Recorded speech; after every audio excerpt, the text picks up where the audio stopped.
Hey, welcome to Straight True. This is Michael Keating. I'm your host. Let's just dive right into this. I'm definitely going to have more to say on the matter, but I just want to put this out there. Hit the like button if you think that drastic measures need to be taken about what's going on in the White House. That based on your conversation with President Zelensky, this could turn quite so contentious. I did, not from our meeting this morning, but Chris, let me just start by saying what a complete and utter mess.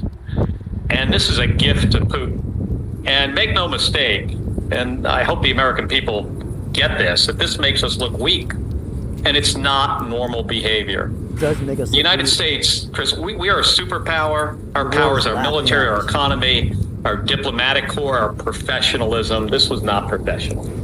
We don't gain anything by acting like bullies. And this is what bullies do. And just because you act this way, by the way, it doesn't mean that you're tough.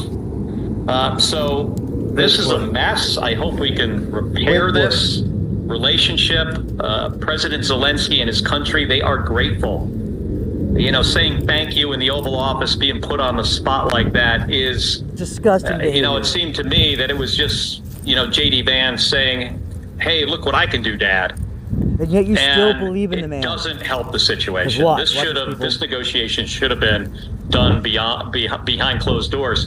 And this morning we had a good meeting. Never been done. Democrats and Republicans in the Senate that support Ukraine. We had a good meeting with the president. We talked about a lot of issues. We didn't do it in front of cameras intentionally. Roger Wicker, in fact, asked, there were some cameras there, and we had them leave the room before we started to have the discussion. That's the way you should do this.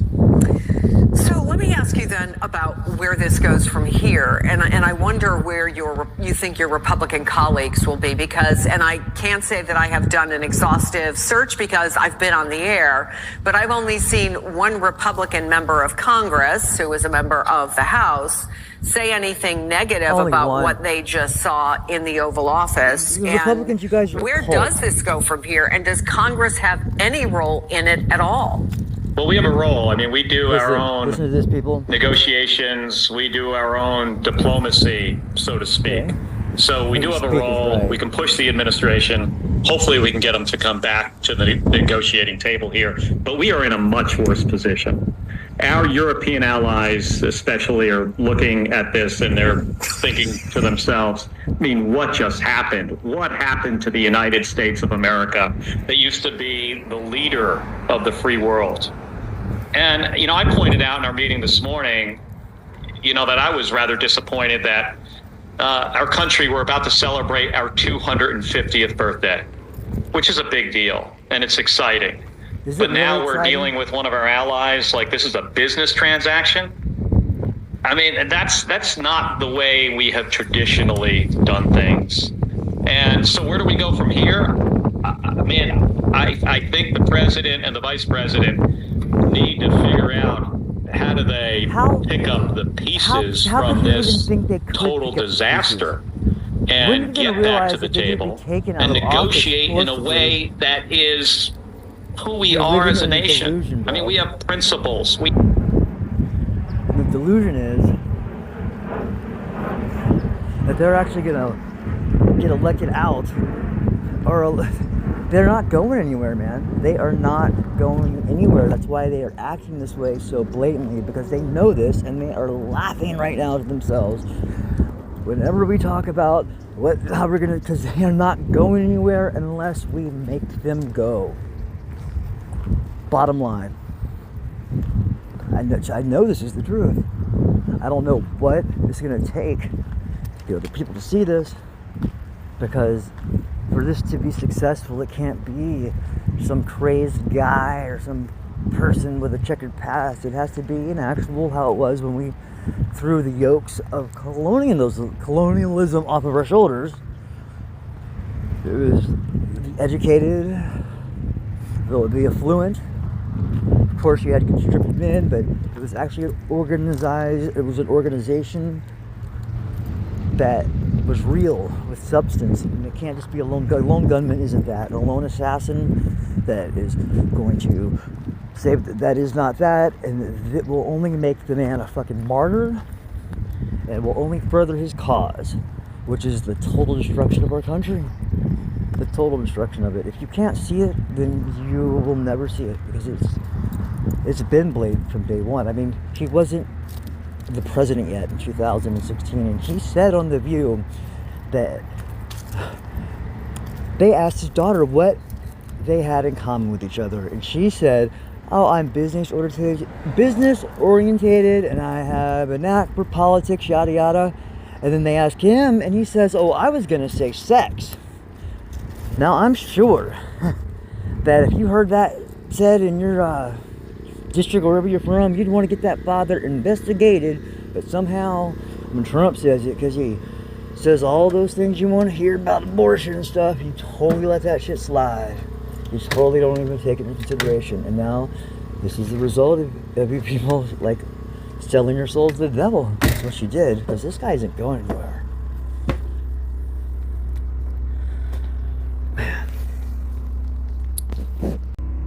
Now, in case you're still unsure, I'm going to turn it over to somebody that's a little bit better spoken than I am. At the White House today, where the President and Vice President J.D. Vance screamed at our ally Vladimir Zelensky and berated him with Russian government talking points. When this happened today in Washington, there's a couple things that stuck out to me. First of all, at the very start of this photo op, they had all the press in the room. Trump was asked right at the outset when he last spoke with Vladimir Putin. He said, quote, "a couple of days ago," which was news because the US government had said nothing about Donald Trump speaking with Vladimir Putin a couple of days ago. So that's new. He used to say, "I'm not allowed to talk about that." Now he's admitting that he talks to Putin all the time, even when the US government doesn't release any information about those calls like they do with all other foreign leaders. Second was the truly bizarre revelation that Russian state-controlled media, for some reason, was in the Oval Office today when this scene happened with Volodymyr Zelensky. Now, to be clear, the Trump White House will not allow the Associated Press or Reuters into the Oval Office to cover White House events anymore, but somehow TASS media, Kremlin-controlled Russian state media, somehow made their way into the Oval Office for this berating of the Ukrainian president today, and Russian state media was in the Oval Office somehow live streaming from the event. Oh my God. Afterwards, look at this bizarre statement from the White House attributed to an unnamed White House official. Quote, "TASS was not on the approved list of media for today's pool. As soon as it came to the attention of press office staff that he was in the Oval, he was escorted out by the press secretary. He is not on the approved list for the press conference." It's not on the approved list. I have no idea how he got in there. To live stream for Kremlin-controlled state media the President and Vice President of the United States screaming at Ukraine's president and berating him with Russian talking points. We don't know how the Kremlin guy got in here. It was weird. He just wandered in. I mean, people do. It's a free country. People do just wander into the Oval Office. A very radical thing is happening in our country. It is not only radical in the sense that it is a large directional change, right? Switching sides in a war, now standing against our allies of the last 80 years, now siding with Russia instead. I mean, no longer siding with the free world, now siding with the authoritarian governments of the world. Like, it's not just radical in that it is a 180-degree directional change. It is also radical in the sense that it is really radically unpopular with the American people. I mean, you can see that in the polling.